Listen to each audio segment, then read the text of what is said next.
Hello students, I hope you all are well and safe at home. Myself, Ranjita Singh, is here with you all to explain you the new chapter, that is lesson number 8, body movement. This chapter is a part of a biology. In previous chapter, in chapter number 9, you have already studied about the living organisms and non-living organisms. So now some more details we are going to study about the living organisms. As you have studied about the characteristics of living things, that they can show movement.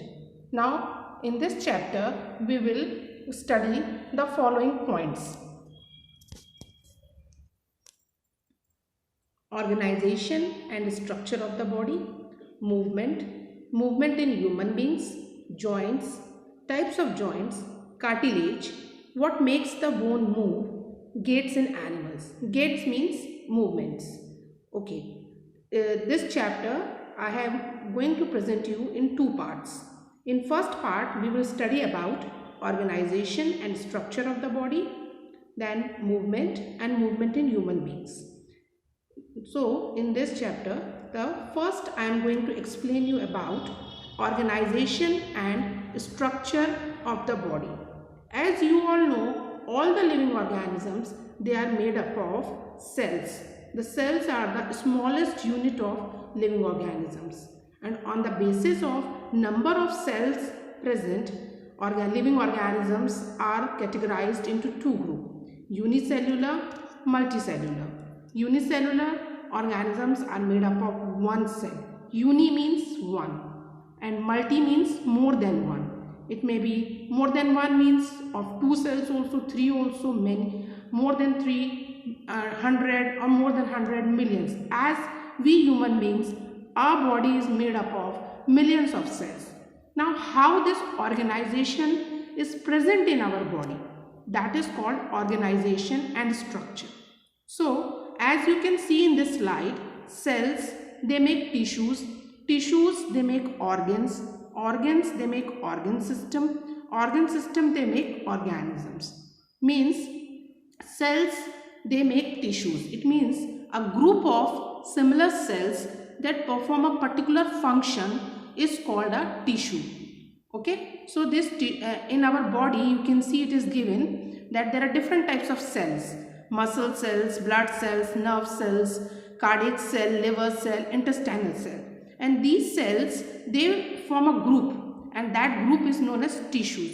As you go in higher classes, you will study about tissues. There are different types of tissues like epithelial tissues, connective tissues.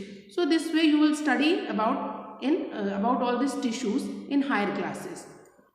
Now the next we are going to study, that is tissues, they make organs. Different types of organs which are present in our body, like liver, kidney, lungs, heart, brain. In plants also there are different types of organs, like you have studied in that chapter, getting to know plants: roots, stem, leaves. These are the organs of the plants. Same way in animals also, they form tissues, they form organs, and these organs, they form organ system. The different organ systems which are present in our body in human beings, like respiratory system, circulatory system, nervous system, integumentary system, muscular system, endocrine system, skeletal system, digestive system, lymphatic system, reproductive system, urinary system. These all are the systems, and as you will go in class 7th, you are going to study in detail about respiratory system in human beings, circulatory system in human beings. And in class 6, in this chapter, we are going to study about skeletal system. Our motive in this chapter is to cover skeletal system. Now, as we all know that movement is an important characteristics of living things. Okay, that plants also show movement, like the stem of the plant always grows towards light, and root, they grow towards the ground. This is called the movement of the plant. And human beings, we can show the movement, like we can nod our head, we can move our arms, legs. So that is the movement in the change in position, okay, of our body parts, okay. And locomotion is the change of body from one place to another. Like this creates a major difference between plants and animals, that plants show movement but they don't show locomotion, because plants, they are fixed at one place, they can't move from one place to another. But we human beings, other animals, they can move from, their body can completely change position from one place to another, and that is called locomotion. So which organs helps to do this process of locomotion and movement? This we are going to study in this chapter, and that complete system is called skeletal system. And movement is not only possible with skeletal system, but it is possible with the coordination of skeletal system and muscular system. Means both the system, skeletal as well as muscular system, they work together to make the movement and locomotion possible in our body. If you all see our body and you touch our body, movement is an important characteristics of living organism. This I already explained you, because our body shows different types of movement like walk to walk, run, jump, crawl, leap, swim, etc. And this movement help animals, other animals also, lower category animals also, to move from unfavorable environment to favorable environment, escape from enemies, in search of food. Then they are also helpful in many ways. In human beings, we move from one place to another, and that we called it means in terms of locomotion. This all thing is possible because of the hard structure present inside our body. If you touch our arms or legs or the chest part, you will feel something hard inside your body. What is this hard part? This hard part is known as bone. What we call it? Bone. Bones support the muscles to move. Thus, muscles and bones are responsible for bringing out the movement in animals as well as in our body.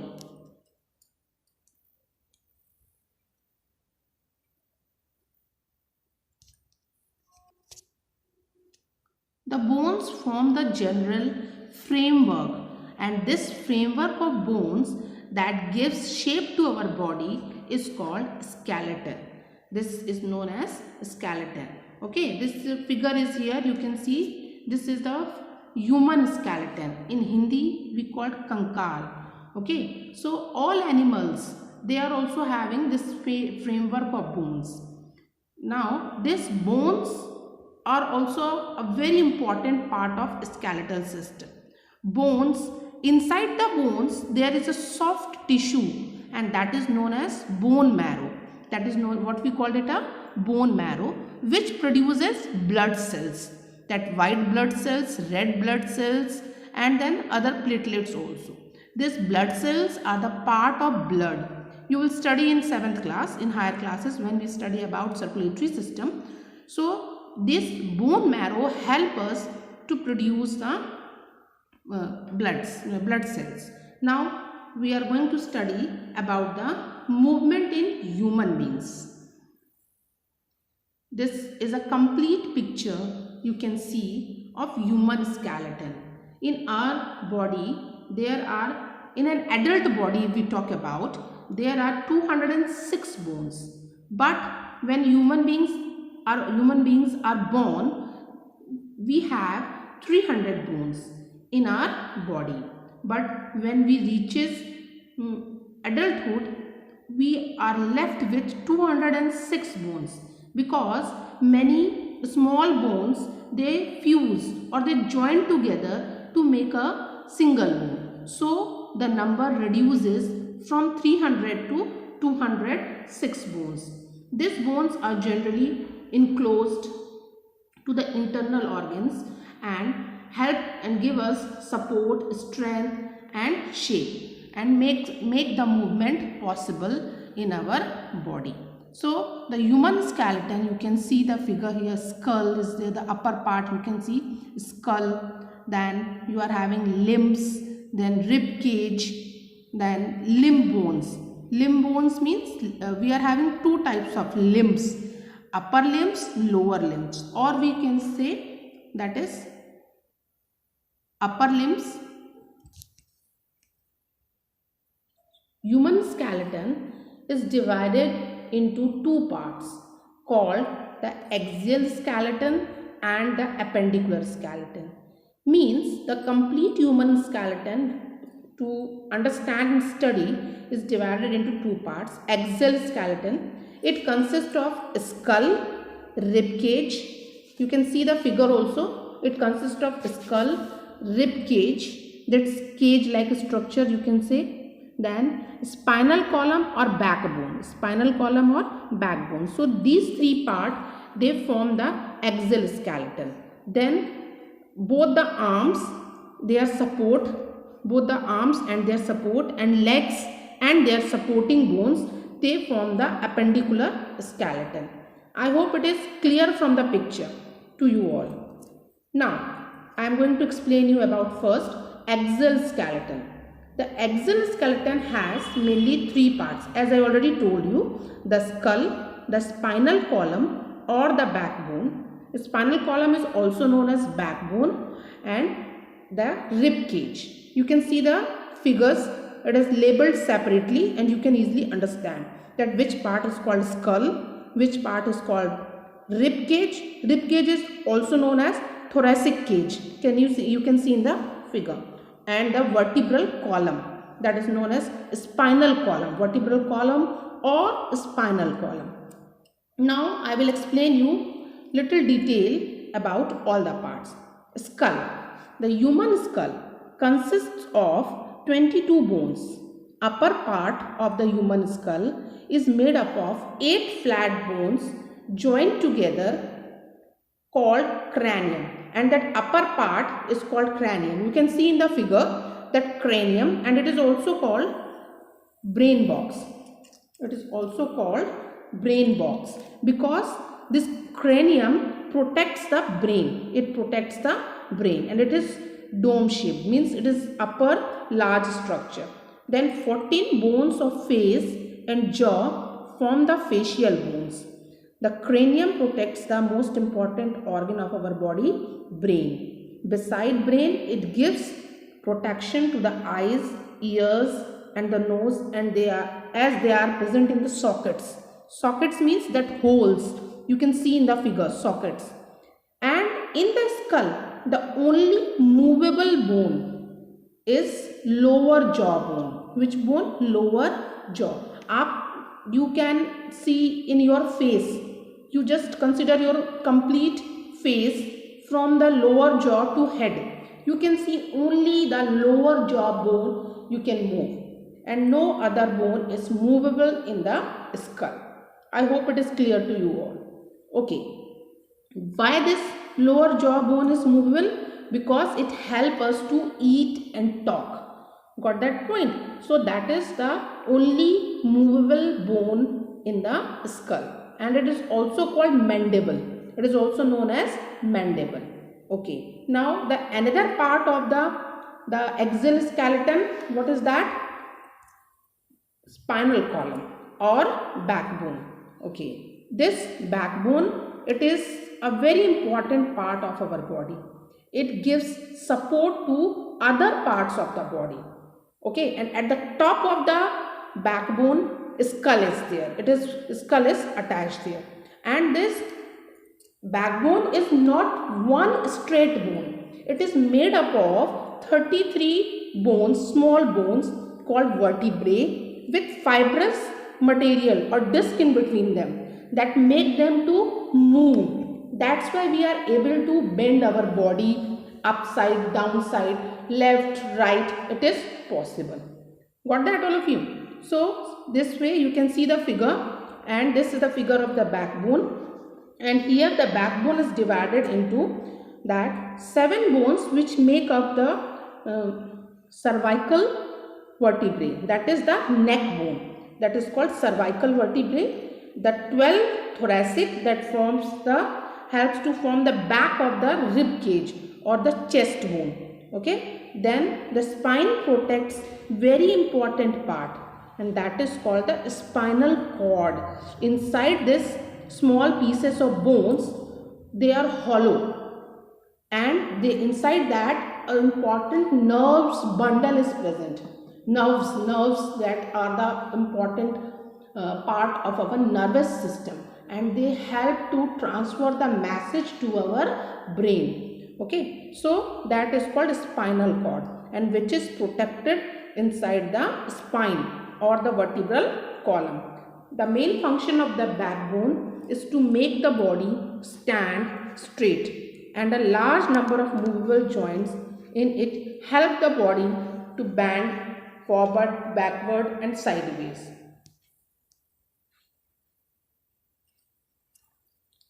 Now one very important thing that I want to explain you, that on the basis of the presence or absence of backbone, animals, different types of animals we are having on the earth, they can be divided into 2 major categories, that is called vertebrates and invertebrates.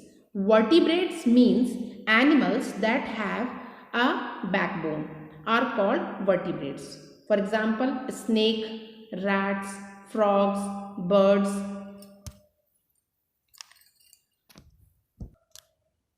Snakes, rats, frogs, birds, fish and humans are examples of vertebrates. Invertebrates means animals that don't have a backbone are called invertebrates. Insects, jellyfish, spider are examples of invertebrates. So as you go to higher classes, you will study about the classification of animals.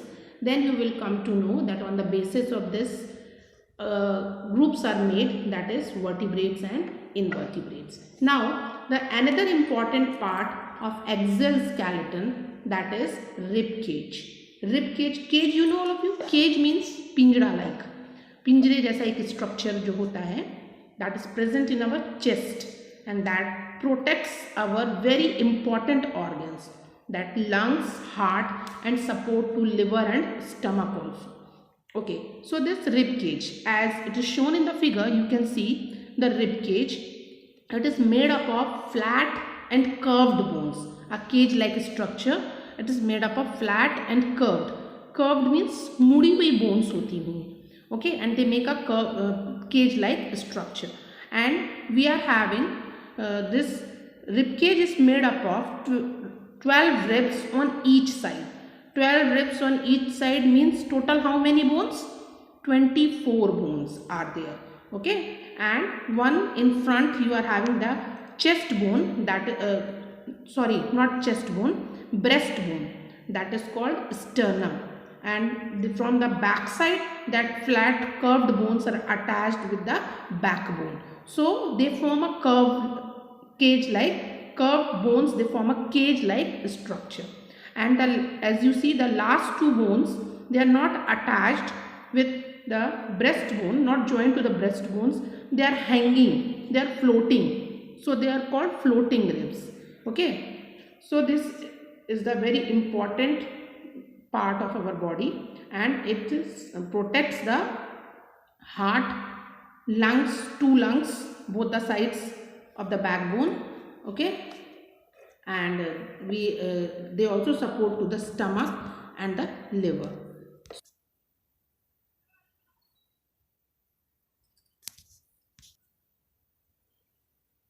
So now I have explained you the 3 main parts of the exoskeleton, that is the skull, the spinal column or backbone and the rib cage. Now we will discuss about the appendicular skeleton. Appendicular skeleton is made up of bones of the arms and legs and their supports.